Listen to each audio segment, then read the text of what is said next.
bienvenue sur le plateau de l'Assis TV. Donc, nous sommes ici en direct de la Cité internationale universitaire à Rabat, à l'occasion de la 8e édition du sommet Africa Youth Student Summit. Donc, ravi d'accueillir parmi ce plateau nos invités durant ces 3 jours. Driss Gueraoui, donc président du Conseil de la concurrence, qui est intervenu, mais notamment président de l'Université ouverte de Dakhla et président du Forum des associations africaines d'intelligence économique. Donc, merci de votre présence. Avec plaisir. Vous êtes intervenu pour le premier panel. Vous avez fait effectivement le panel d'ouverture à l'occasion d'une matinée riche d'annonces, notamment du lancement de Marocco Alumni, lancé par l'AMSI, l'Agence marocaine de coopération internationale, qui reçoit et co-organise avec All Students in Africa, ASU, l'association qui regroupe pratiquement toutes les associations étudiantines en Afrique. Alors le sujet était riche et dense, surtout avec une première thématique sur la thématique qui est traitée durant ce congrès, ce forum, l'avenir de l'Afrique, perspectives et défis.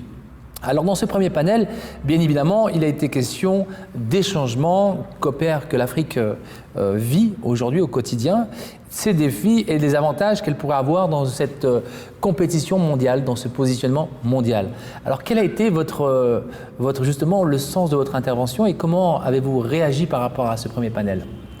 Écoutez, nous avons pris acte, effectivement, que l'Afrique connaît des transformations qualitatives notoires, à la fois sur le plan démographique, mais aussi sur le plan économique, social, culturel, environnemental, sécuritaire, militaire, et donc géostratégique, et des transformations dans le cadre de ses rapports avec le reste du monde.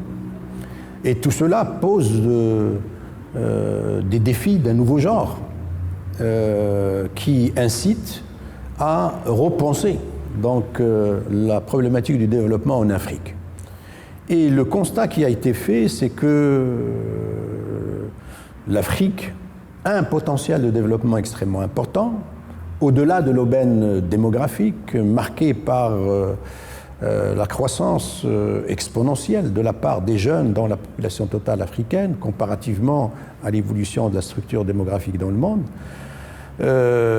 C'est cette problématique inédite dans le monde aujourd'hui, à savoir que le modèle futur de développement en Afrique aura, contrairement à ce qui se passe dans le reste du monde, qui aura à gérer la rareté, le modèle africain aura à gérer l'abondance. Parce que le continent sera dans les 35 années à venir le continent qui disposera des ressources minières, des ressources énergétiques, des ressources agricoles, hydriques, halieutiques, parmi les plus importantes à l'échelle du monde, et particulièrement quand il s'agit que ce soit des mines de l'avenir comme les terres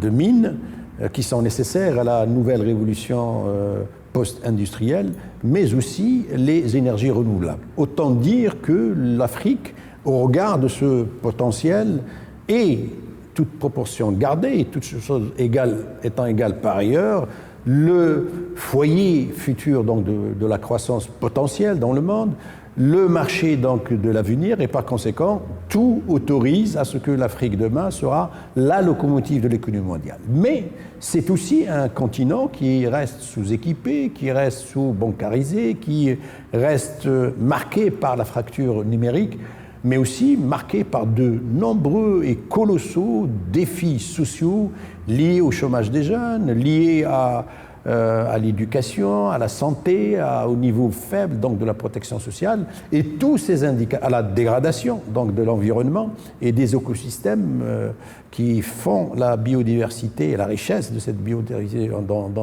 en Afrique et dans le monde. Et tout cela montre que l'avenir de l'Afrique dépendra de 3 choses essentielles. D'abord, donc, la qualité de ces institutions et de la gouvernance de l'ensemble de ces problématiques, et à leur tête, la gouvernance de l'abondance.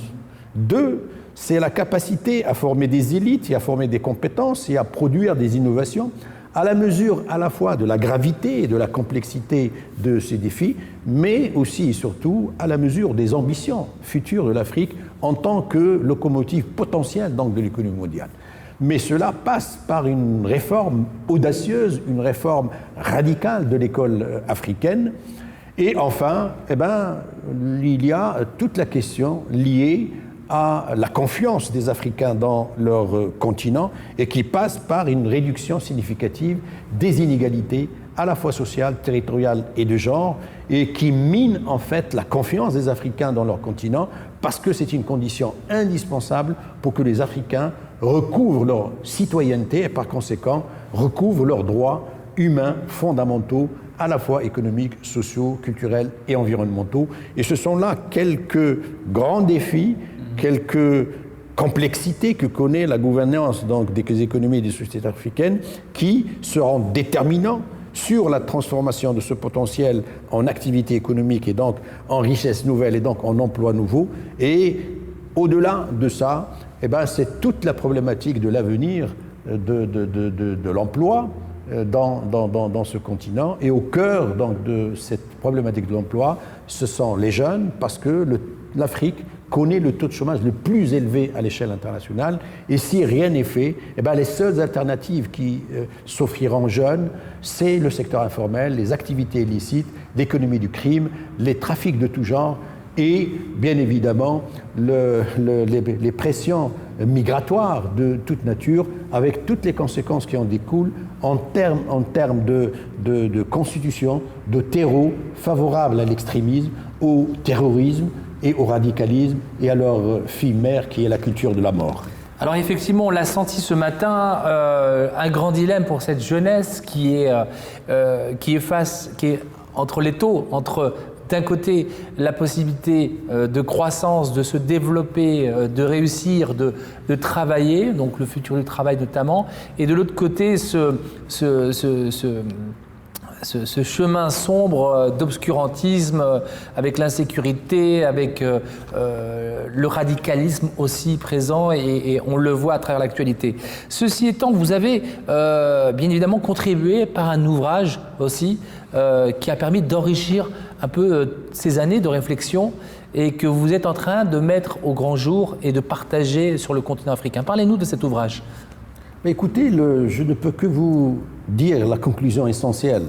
C'est que toutes les problématiques dont on en a parlé à l'instant montrent qu'il y a un acteur essentiel sur lequel l'Afrique doit prêter attention, ce sont les jeunes, qui constituent l'essentiel de la population totale du continent. Et par conséquent, l'avenir de l'Afrique passe par sa capacité à croire en sa jeunesse, à faire confiance à sa jeunesse, à écouter sa jeunesse, à faire participer sa jeunesse et par conséquent à investir dans sa jeunesse. Il y a là un appel à une nouvelle génération de politiques de jeunesse et par conséquent, autant il y a une demande nouvelle de la part des jeunes, autant il faut que l'offre de politique publique de jeunesse soit en phase et c'est aussi l'un des grands défis qui en fait est au cœur de l'appréciation des jeunes Africains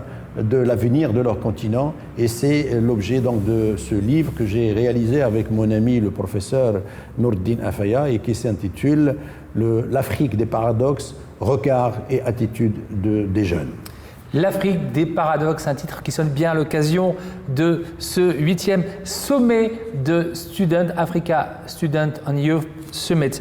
Donc en tout cas, merci Monsieur Galaoui de votre participation et puis de votre contribution à cette jeunesse. On vous sent toujours aussi pleinement engagé et je vous dis à très bientôt. Donc en direct sur Assis TV, que vous pourrez suivre, #Assis 2019, suivre toute l'actualité et entendre, écouter les intervenants, les experts, académiciens, chercheurs scientifiques, contributeurs de la jeunesse africaine pour enrichir et construire ce débat et certainement aussi trouver des solutions et des recommandations. En tout cas, merci monsieur. C'est moi qui vous remercie.